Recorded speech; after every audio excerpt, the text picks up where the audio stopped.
Welcome to Advaita Vedanta Satsang House. The ongoing sessions are on Bhagavad Gita from an Advaita perspective, offered by Bindoji. We are on chapter 4. The replays of all the previous rooms, you can access them in Clubhouse, in the house, if you go back and look at the series of talks.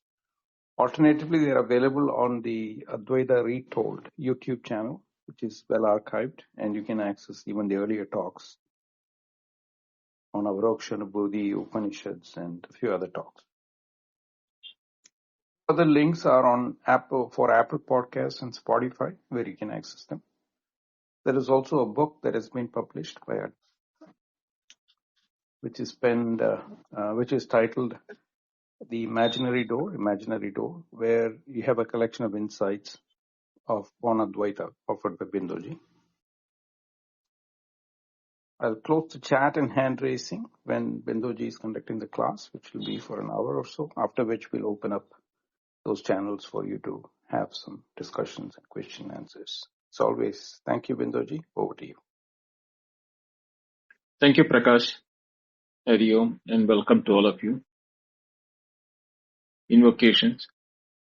Om Namo Brahmadibhyo Brahma Vidya Sampradaya Kartrubhyo Vamsharishibhyo Mahadbhyo Namo Gurubhyaha Shruti Smriti Purananam Alayam Karunalayam Namami Bhagavad Padam Shankaram Loka Shankaram Shankaracharyam Keshavam Badarayanam Sutrabhashikritau Vande Bhagavantau Punah Punah Ishvaro Guru Ratmeti Murtibeda Vivagine Vyomavat Vyapta Dehaya Dakshinamurtaye Namaha. Om Shri Gurubhyo Namaha. The Gita Dhyana Slokam. Yam Brahma Varunendra Rudramarutaha Stunnanti Divya Istavai Vedai Sangapada Panishadai Gayanti Yam Samaga Dhyanavastita Tadgatena Manasa Pashyanti Yam Yogino Yasyandam na vidussura suraganaha Devaya tasmai namaha Devaya tasmai namaha Devaya tasmai namaha. Oh. So in the 33rd verse, it was declared the supremacy of Jnana Yajna and the culmination of all karma in Jnana. Jnane Parisamapyate. The immediate question arising, which Shankaracharya identifies as a natural jitnyasa or subsequent inquiry in the mind of those who are seeking this mumukshu. How does one obtain this supreme jnana? If jnana yajna surpasses all karma yajnas and all karma culminates in jnana, what is the method or what is the sadhana by which jnana can be accessed?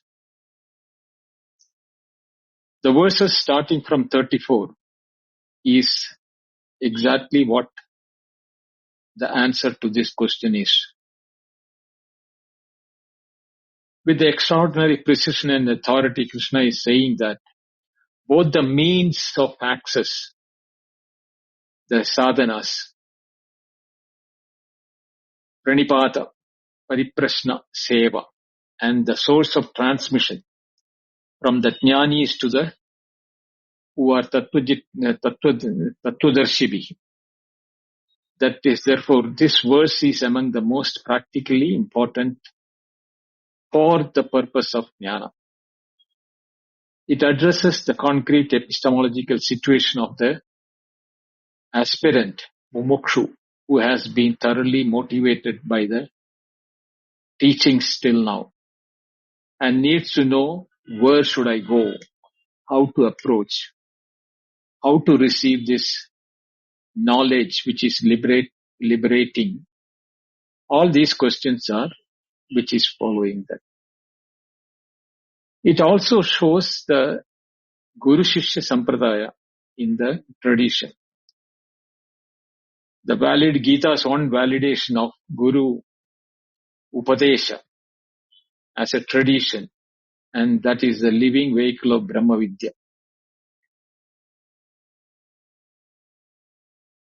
The verse Tatedat Vishishtam Jnanam Tarhi Kena Prapyade Ityuchate. How to achieve that is being answered now.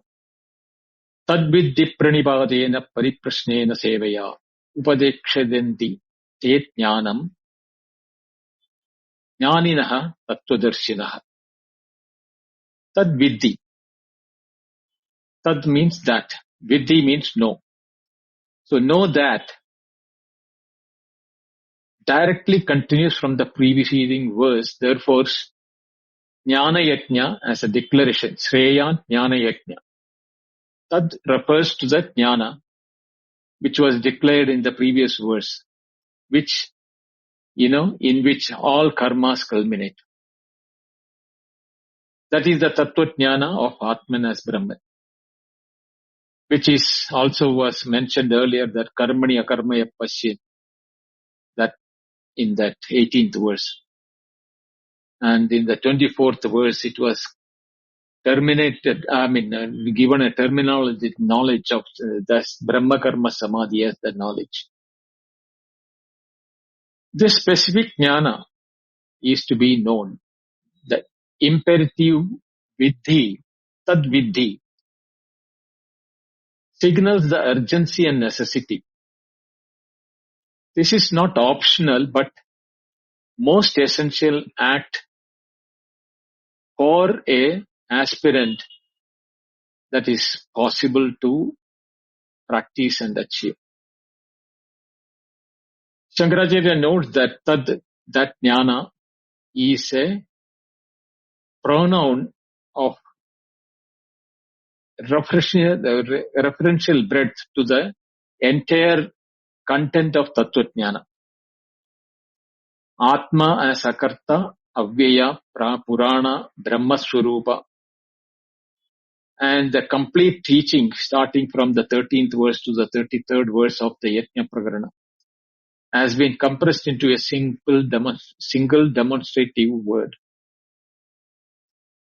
The mumukshu aspirant is told, attain that entire comprehensive liberating knowledge, and what follows specifies how to achieve that knowledge. Therefore, there are three sadhanas or prerequisites or practices which are required. Pranipatena. Pranipatena simply means complete surrender. Pra, ni, pat. These are the two suffixes, pra and ni, to make it complete, full. So, pat is to show prostrate or fall completely down. Patanam means to fall. So here it is the full surrender of the ego in front of the teacher. So Pranipada is not merely an act of touching the feet of the teacher, which is well known in India. Though this is included, but the complete inner surrender, the ahankara visarjana, or the ego dissolution, that makes the genuine shishyahood possible. That means the studentship becomes full or complete only when the ego is surrendered, that I know something better than the teacher. That type of an attitude. Shankaracharya identifies the philosophical significance of Pranipada as the primary and first sadhana for the knowledge to be transmitted. Because Tattvajnana of Brahman or Atman is not receivable when you have the ego or ahankara. The ego sense, the false I am the body, mind, intellect, etc. is precisely what Tattvajnana dissolves. Therefore, the very ahankara that would receive the teaching cannot genuinely receive it while it is intact and operational. Therefore, Pranipada is a the deliberate, sincere surrender of the ego before the teacher, the guru, and is the precondition that creates the receptive sense or the space of the student for entering into Brahma Vidya.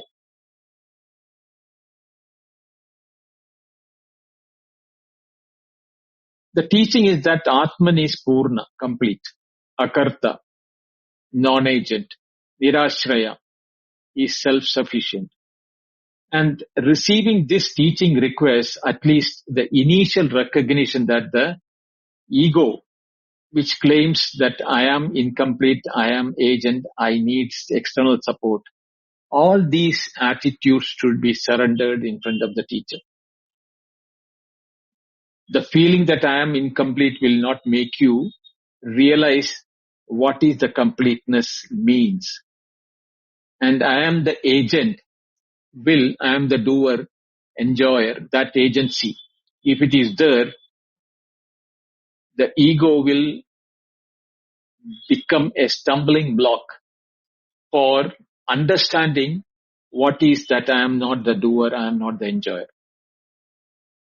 And the need for external support, like, dependencies on the sense organs, the mind, the scriptural teachings, etc., which are external needs, prop-ups on which, some people get hung up by reading the textbooks. They think the more they read or the more they, acquire the textual knowledge from Tarka, Nyaya, Vaisheshika, all of them, they will get the knowledge. No, that is not the knowledge we are talking about here.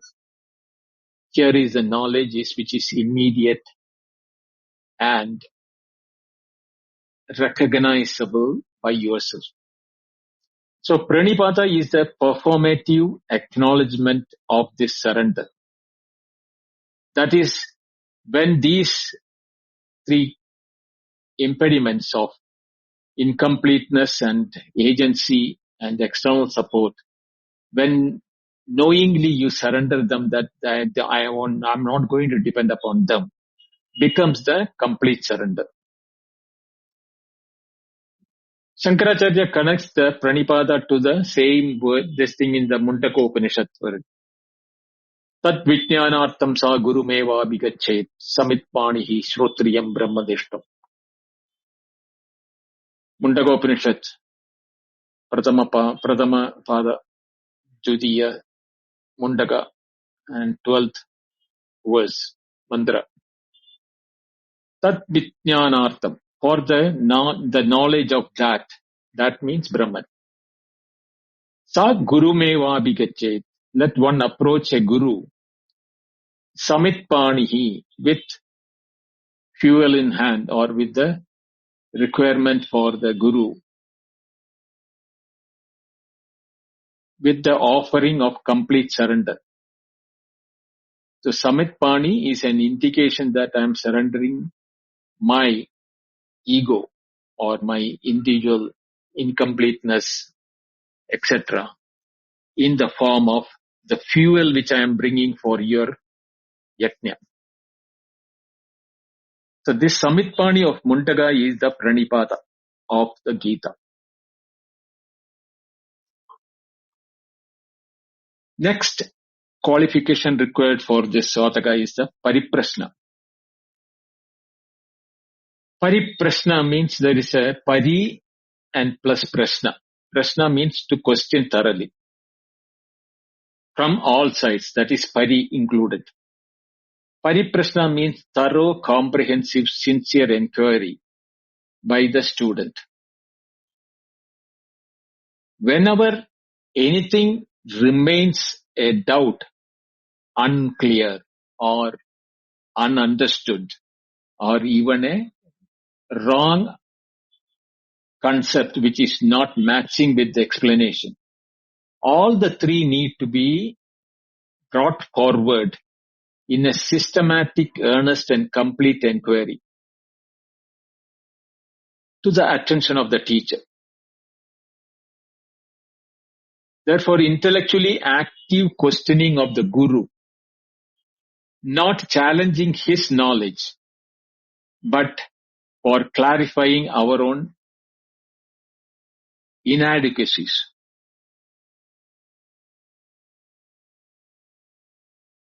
There are three inferior forms of questioning.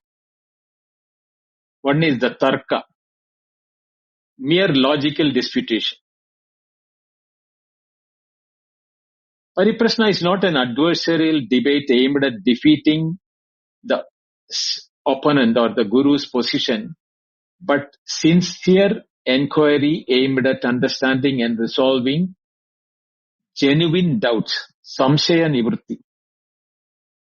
The questioner's orientation is towards knowing, jitnyasa, and not vijigisha. Vijigisha means to win in a debate. Then the second aspect is the pariksha, testing teacher. Pariprashna assumes the Guru's authority and questions to understand and not to evaluate or test whether the teacher is qualified to, teach me. I know something, but I want to know whether the teacher is qualified. The Shishya who approaches with Pranipata has already established the Shraddha in the Guru. The questioning proceeds from that foundation. Then there is one more aspect of Pariprashna, which is Upalamba.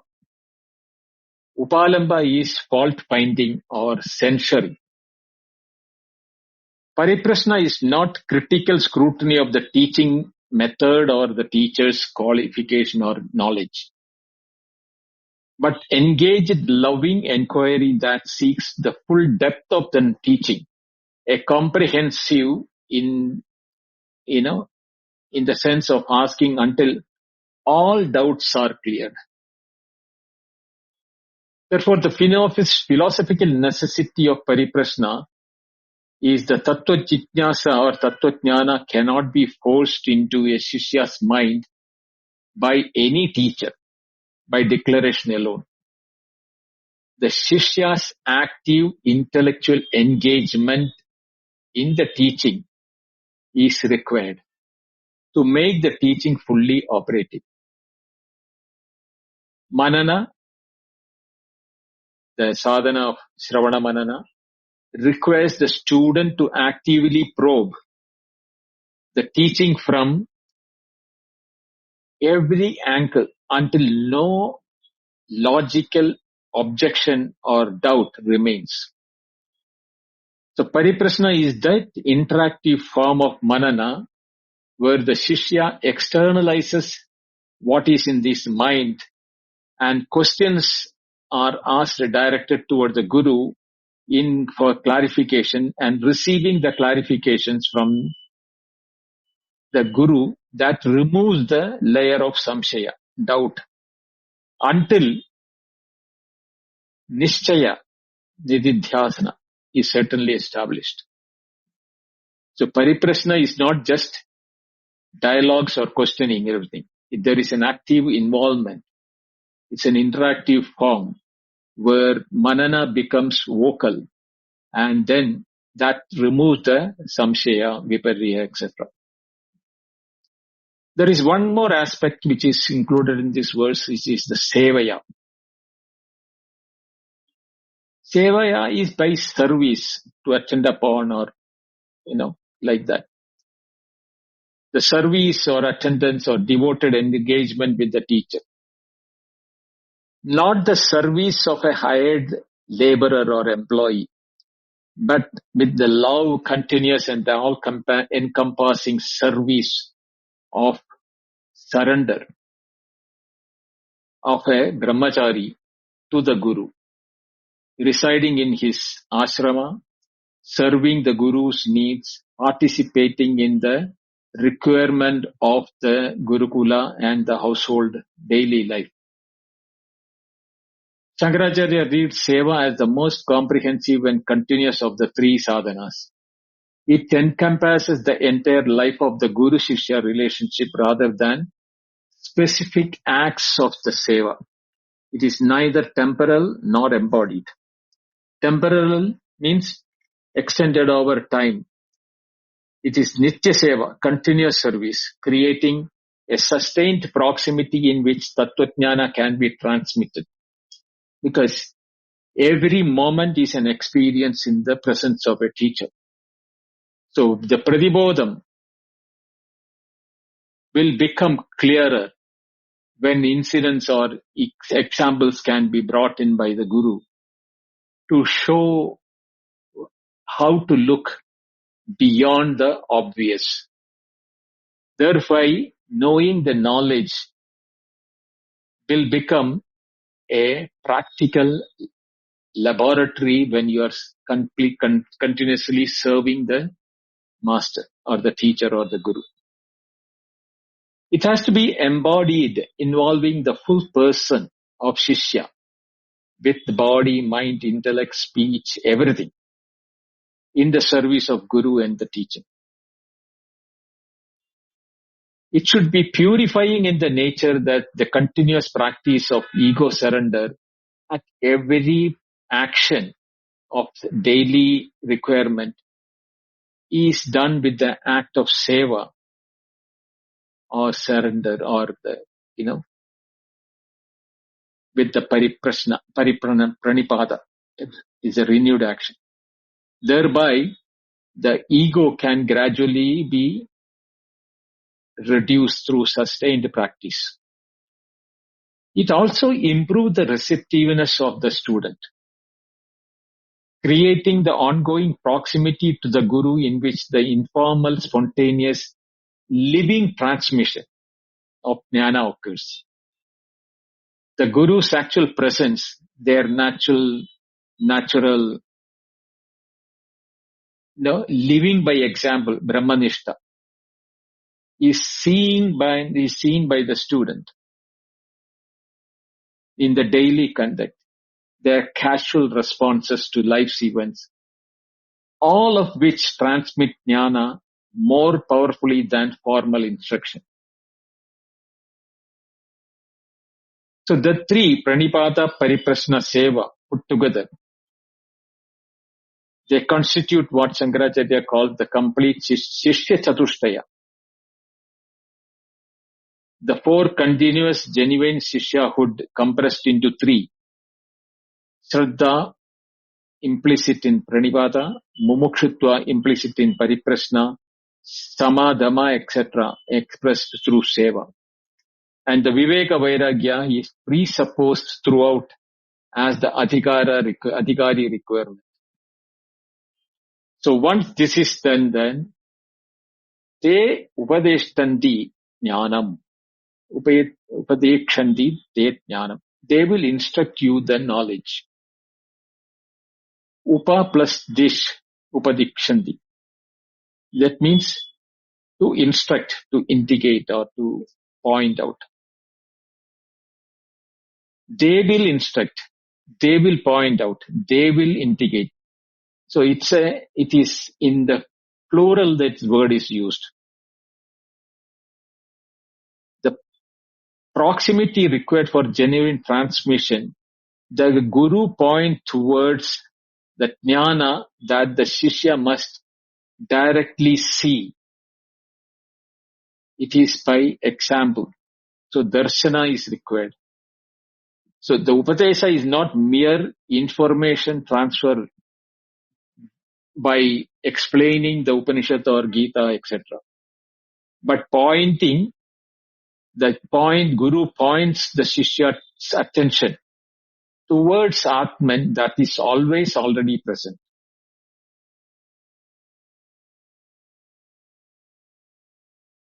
The future tense which is used as Upadekshanti is very significant here, in the sense if the Shishya approaches with Parinipada, Pariprasna, Seva, then the Guru's transmission of jnana is certain and inevitable. Nityada. The future tense here is a conditional guarantee. Provided that these three conditions are fulfilled by the Shishya, the transmission will happen. The Guru cannot withhold jnana from such a shishya, such a disciple, who has genuinely established these three characteristics of Pariprashna, Seva and Pranipada. For the Guru's own jnana, recognition of Brahman as his own nature, would be incomplete if they withhold the same recognition from the qualified Shishya. Then he is not a genuine Guru. So, Tet Jnanam means the Arjuna, he is addressing Arjuna here, Krishna. Addressed to Arjuna specifically. But since Arjuna is a representative of a qualified Shishya, how? Shishyasteham Shadimam Tam Prapannam. Arjuna had told this in the beginning, first chapter itself. So the entire Gita is a qualified Shishya. The promise applies universally to every mumukshu who fulfills the three conditions. The verse thus functions as the universal guarantee within the Advaitic Guru Shishya Parampara. Like in that, Brahman Shrotriyam Brahmanishtam in the Mundaka Upanishad, here the word used is Jnaninaha Tattvadarshinaha. That is the qualification of the teacher. Jnaninaha means one who possesses jnana, the knower of Brahman. This is the most fundamental qualification for a guru. He must be a jnani, means one who has directly and immediately and non-mediately recognized Atman as his own Swarupa or Brahman as his own Swarupa. The aparoksha anubhava, not merely a indirect knowledge through Shastra, paroksha jnana. A teacher who knows Shastra thoroughly but has not attained the aparoksha anubhava is a paroksha jnani. He is a possessor of indirect knowledge, qualified only to teach Shastra, but not to transmit the jnana yatna, the liberating jnana. For that he has to be tattvadarshi. Those who have seen the tattva. Darshi means who has seen. Tattva means the truth. So, those who have directly seen the tattva through their aparoksha anubhava. The essential qualification for a guru. The one that Shankaracharya emphasizes above all others. So, darshan is one who is seen, dirk, or rather than na is a knower. He is not a knower of Tattvajnani. He didn't use the word Tattvajnani. He used the word Tattvadarshinaha. To direct the qualification of the teacher as one who has seen the truth. Shastra Paramgada, one who has mastered Shastra, is a jnani in the paroksha sense. He knows Tattva. He knows Shastra. He can explain and everything. But he has not seen it himself. He has textual knowledge, intellectual knowledge, expertise in expounding all those things. But his behavior will not match with that of the Sthita Prajna which we studied in the second chapter.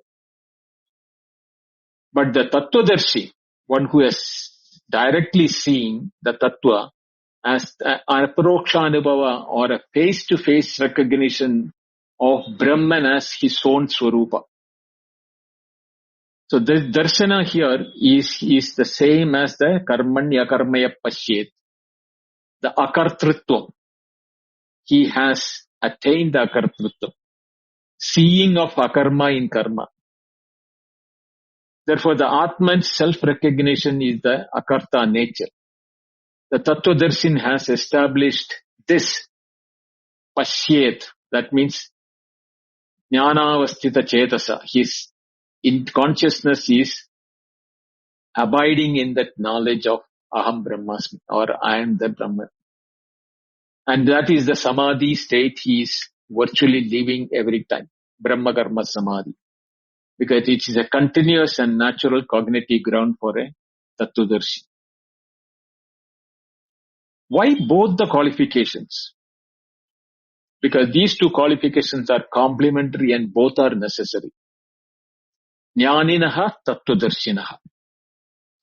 Jnaninaha, possessing of knowledge, ensures the teacher has the content of Brahma Vidya, knows the Mahavakyas, their meaning, logical elaboration through Advaita Vedanta Prakriya. But he has to be a Tattvadarshi. He has seen the Tattva directly as his Swarupa, which ensures the teacher has the living experience of the Jnana, which is pointing to not merely learned from the text, but directly recognized as his own Swarupa. A Jnani who has not Tattvadarshi can transmit Shastra knowledge, but cannot transmit Aparokshanubhava. For only one who has directly seen can point towards that seeing in another. This is the most important aspect. This can be known only by the Shishya. And that too, he can know it only when the Shishya is endowed with Pranipada, Pariprasna and Seva. Another student who is lacking in all those things may not even know, sitting next to him, what is the student who is next to me feeling so elated and feeling liberated and happy about it. What the Guru is telling is the same thing what has been, I have studied in the Upanishads. I have read it in the Upanishads. I have studied through Tarka, Nyaya, Mimamsa, everything. And I know that everything. But if you don't have the Pariprasna, Pranipada and Seva and surrendering of the ego from the, incompleteness, etc. If that is fulfilled, then Aparokshanubhava can be transmitted by the Guru to the Shishya. And the Guru has to be Jnani or Tattvadarshi. A Tattvadarsin who is not sufficiently Jnani, versed in the Shastra, may have the direct experience, but lack the conceptual tools to transmit it through Upadesha. He knows. He may pull his hair. He will say, I am telling you, you people, why don't you understand? All those things. He will get frustrated because he doesn't have the tools to explain it. That is why the Shastra knowledge of the Jnani is very important. You can explain your personal experience, but that will not get transmitted to the Shishya. Because the tools or the verbal communication methodology with the Shastra is equipping the teachers. That will be lacked by a person who has seen the reality but unable to communicate, or he can't become a guru or he can't be a teacher. The ideal guru is both deeply versed in the Shastra, because then he becomes a Jnani, and then directly established in the recognition of the Tattva as his own Aparokshanubhava. He is a Tattvadarshi. So Shankaracharya connects the Tattvadarshi to the Upanishadic Acharya, the teacher described in Mandukya. Shrotriya, Brahmanishta. Shrotriya means well versed in the Shruti. That is the Jnani. Brahmanishta is established in Brahma, is the Tattvadarshi here. So the two qualifications in the Mundaka corresponding precisely to the Jnani and Tattvadarshi in the Gita. The parallelism confirmed that 4.34, this verse of Gita, is the formal endorsement of the Upanishadic Guru Parampara as the sole reliable vehicle for Brahma Vidya. The complete Guru Shishya framework, the Advaitic framework in miniature, every element of the classical transmission is in relationship in the present, as the one is the Shishya's qualification, which is the sadhana chatushtaya, viveka, vairagya, satsambatti, mumukshudva, the fourfold qualification, which is mentioned in the Brahma Sutra, the Upodkada, that makes the Shishya the Adhikari for Brahma Vidya.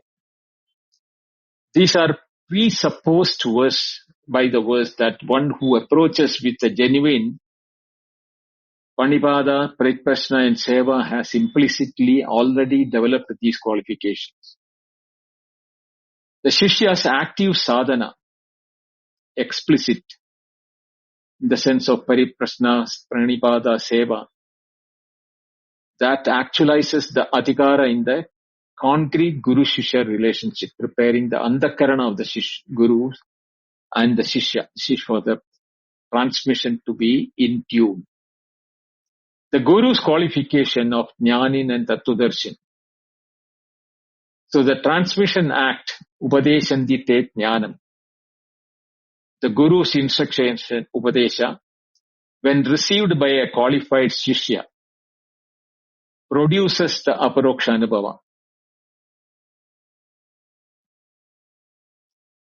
The fruit is Vimoksha, which has been mentioned in the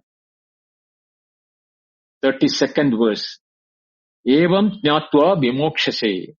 Knowing this complete liberation is what is the product of Jnana.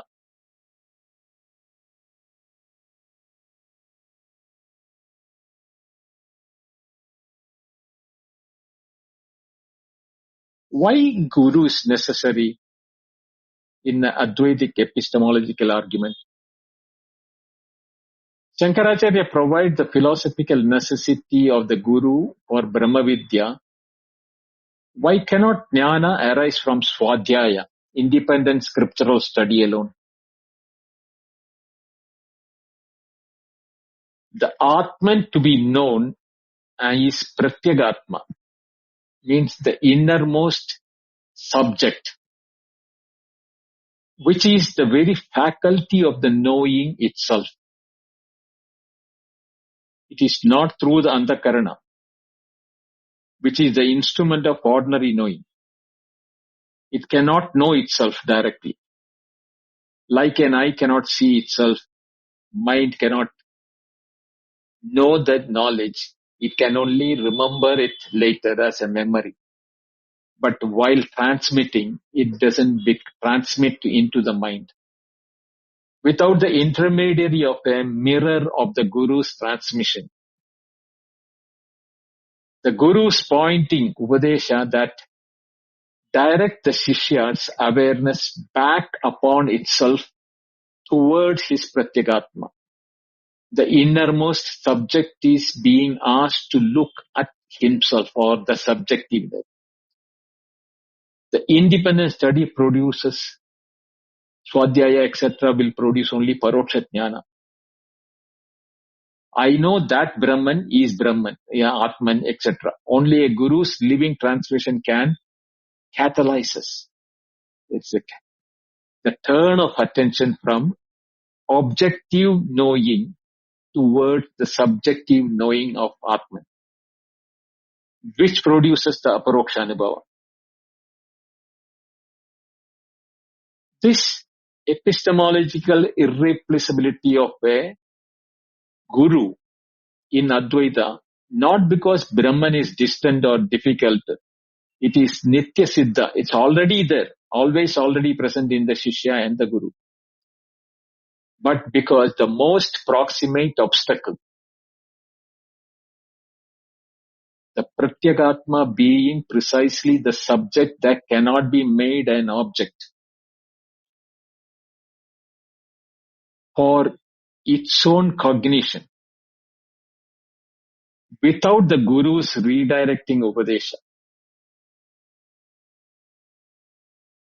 That requires living pointer of Tattvadarshi, that impossibility gets dissolved.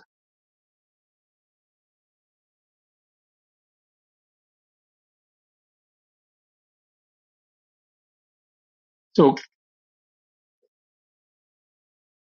in the pedagogy of practical teaching, this has established that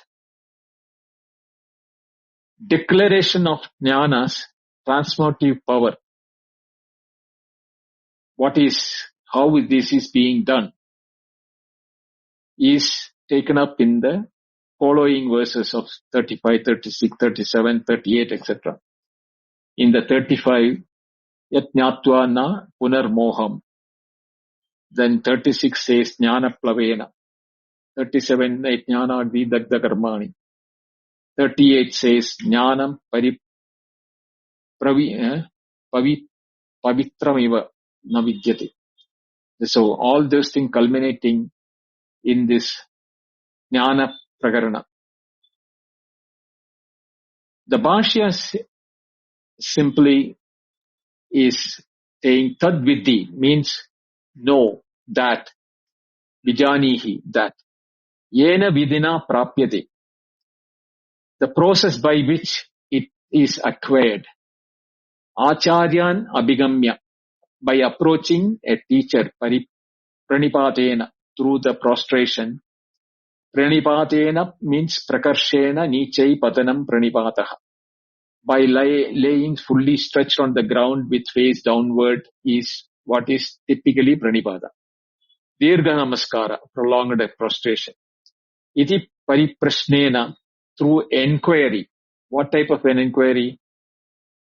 Kadam bandhaha, kadam mokshaha, ka vidya, ka cha vidya. As to what is kadam bandhaha, what is the bondage? Moksha, what is liberation? Ka vidya, what is knowledge? Ka cha avidya, what is ignorance? All these things as the pariprashna in the part of the questions which are there. Sevaya guru shishrushaya evam adina. Through the service of guru, through this order. In the, what you call, Anandagiri, other disciplines such as control of mind, body, etc. In the evam adina, the word, he is including that. That Anandagiri says that the word vidhi is to be connected with evam adina. Hence the translation. Alternatively, the words will have to be taken as pariprashna sevaya. Then the meaning will be being pleased with such other forms of humility from the Shishya, the teacher starts teaching. Prashyena avarjita acharya upadikshanti katayishyanti te jnanam yetokta visheshanam jnaninaha. So that the teacher being pleased with the humility, the jnani, the teacher, the wise one, the teachers, tattvadarshinaha, those who have realized the truth, upadikshanti, will impart the knowledge. Jnanam. Jnanavantaha api kechit yathavat tattvadarshana shilaha. Although people may be wise, some of them are apt to know the truth just as it is. Aparena, the others may not be so. Ataha vishinishti tattvadarshinaha iti. Hence the qualification, those who have realized the truth, tattvadarshinaha. Ye samyak darshinaha tai upadishtanti jnanam karyakshamam bhavati no itarat iti bhagavataha matam. The considered view that Krishna is that the knowledge imparted by those who have full enlightenment becomes effective not by others. That being so, the next verse also becomes an appropriate thing. So in the next one, tata cha sati idamapi samartham vachanam. Yat jnatva na punarmoham evam yasyasi pandavaha. Yena bhutani asheshena drakshya atma anyatha mayi. Yat jnatva na punarmoham yam yasyasi. That yat jnatva, having known which. The jnana is the one which is being referred here. The necessary and sufficient condition. Na punarmoham, not again delusion. Means never, he doesn't get deluded again, because this is an irreversible cessation of moha. Moha means delusion, confinement, avidya, etc. So the confusion of Atman with Anatman, Dehatma Adhyasa, that the identification of the body as Atman. The confusion that Akarta and Karta, which is the Akarta is the self, the individual is Akarta. The Karta is the instruments, the body, mind, intellect, etc. The confusion between Nitya and Anitya. Mistakenly, impermanent objects like Deha, Sharira, Manas, etc. as Nitya. We have the feeling that they are all eternal. But the Atman is the real Nitya. The confusion between Purnata and Apurnata. Atman is Purnama. The Purnata is the nature of Atman, whereas Apurnata is the bhava of the body, driven by the kama. So, moha is precisely what has, Arjuna has been caught with. Parachami tvam dharma sammoda chetaha. I ask you, my mind confused from dharma. Prachami tvam dharma sammoda cheta. In the first chapter, in the second chapter, 7th verse, Arjuna, before concluding that, after that only Krishna starts advices. And that is the moha which drove Arjuna into a paralysis of fighting the war. The confusion of Atma and Deha. Nitya relationship between the Anitya bodily connections. The Akarta soul with the Karta warrior. There is the Gita's entire teaching, which started Ashocyan Anya Shochastam, which was started on the 11th verse of the second chapter onwards, has been a systematic dissolution of moha. And that is being referred here as the 35th verse as Tattvajnanena. Those who are Jnaninaha Tattvadarshiniha. They will do the dissolution of this moha irreversibly. Evam yasyasi. Thus you will proceed your journey, or you will proceed where na punar moham. You will not go into moha again. So thus this manner of proceeding thus is through the Guru Upadesha, the Paranipada, Pariprashna and Seva, you will never have to again go back into moha. So the declaration that moha will never return those who have received the Tattvajnana is a statement of liberation of irreversibility. Once Tattvajnana arises, it cannot be unshaken. Yad gatva na nivartande saddama paramam mama. Krishna will tell later this. So the ground of the ontological basis of jnana's permanency is established that moha arose from avidya. Avidya is anatma adhyasa, that I am the superimposition of the anatma body as atma. Once the atman is directly seen as it is, tattvadarshinaha, the adhyasa of the body, mind, intellect as I is dissolved permanently. It is not suppressed temporarily. but recognized as never having been real. That knowledge of that I am the body, mind, intellect is not real. Gets badita. Badita means a correction takes place on the superimposition, which the superimposition will be known as superimposition, not as a reality that I am. The body, mind, etc. are superimposed as I was the reason why I was thinking that I am the body, mind, intellect. So the knowledge that gets sublated or dissolved is that bhadita. But Atman Brahman is the Tattvadarshi. That's a Avyaya, Atma. Therefore, the Jnana Agni, which is which is being advised by the Guru as a Tattvadarshi, burns that superimposition, adhyasa on the body, mind, intellect. Therefore, nahi jnanena sadrisham pavitram iha vidyate. In the 38th verse, Krishna will say that. Or jnanagni dagda karmani. It doesn't get rekindled by.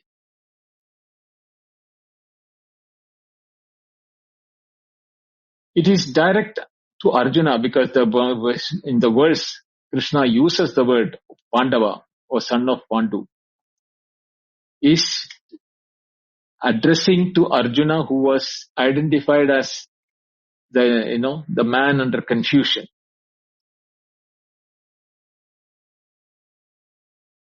So the Tattvadarshi Guru, Krishna himself, is telling Arjuna that you will never fall into moha again. Yena bhutani asheshena drakshase atmani ato mai. This is Krishna's own experience he is going to talk about now, this line. Yena, by which, means through this knowledge. This instrumental refers to the same knowledge by which, or by Tattvajnana, that dissolves the moha, simultaneously produces the positive vision described as what follows. Two effects. One is the negative, that na punar moha. But the positive one is drakshas. They are positive way. They are not two separate food, but the two aspects of the same knowledge with the two aspects in the single recognition. What is that? Bhutani asheshena. All beings without reminder means every creation. That all that exists, all that what has happened. Asheshena means without reminder. So Bhutani asheshena echoes the samagra or the completeness without reminder, or the completeness of Advaitic transmission or vision. So the Tattvadarsi's vision is not partial. Be seeing Brahman in some things and but not in others. No. Sarvatma bhava, or that seeing total Brahman in all the things without exception. Drakshasi means you will see.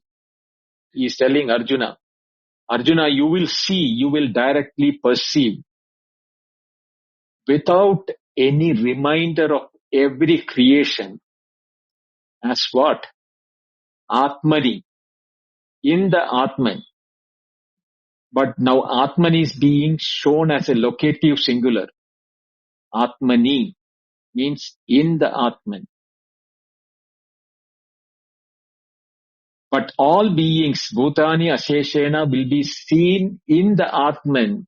Atman, the other word for Atman is in the self, means our own self. Not separately, not externally, but as contained within, as appearing within, or having been seen in the consciousness or awareness as Atman. This is the vision of Atma Darshana, extended to all beings, seeing all as a phenomena, as appearances within the field of pure consciousness, rather than as independent entities existing in external world. This is the first stage of double vision, all beings seen as Atman, recognized having their ground, substance and reality in the Atman rather than in their separate forms. So Atmani Drakshasi as a recognition of Atman as Sarvashrayaha, the substratum of all or the support of all, and Sarvatmatvam is the self of all. When the Jnani's Chetas or Jnanavishta Chetasa, all apparent phenomena are recognized as appearances within the field of Chit. How? Like dream objects seen within the dreamer's own consciousness. The multiplicity of seeing Bhutani does not disappear from the perception. They continue to appear, but they are now seen as appearances in Atman rather than as independent realities hanging separately in an empirical world outside, external to the seer.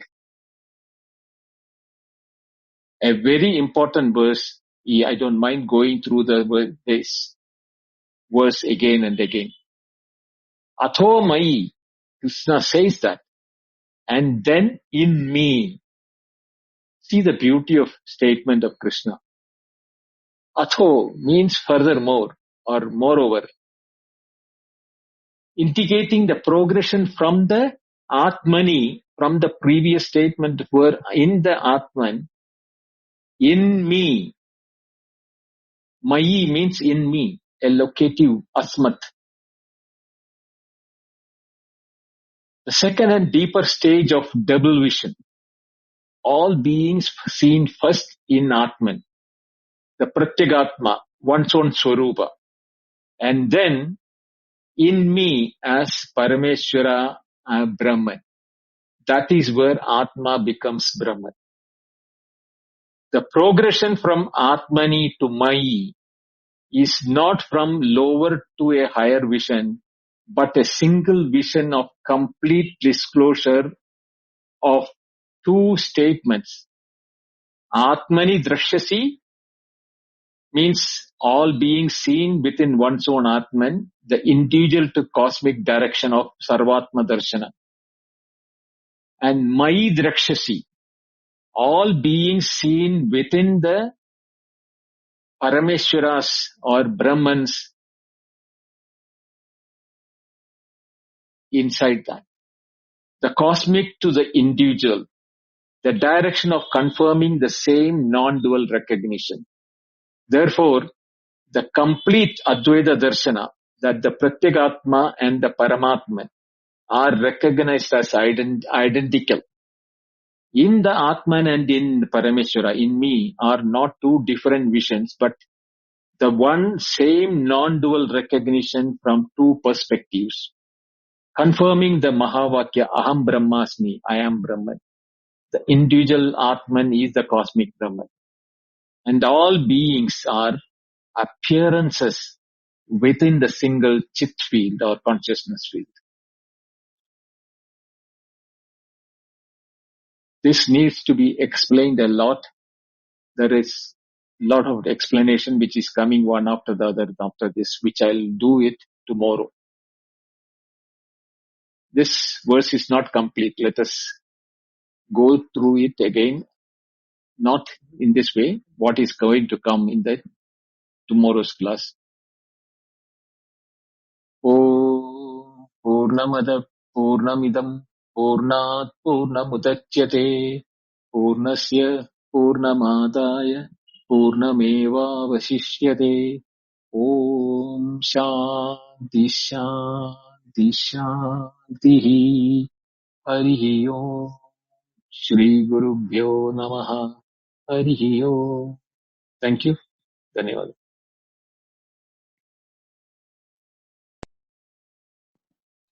Thank you very much, Bindoji. I have opened the chat and hand raising. If there are any follow-up or clarifications.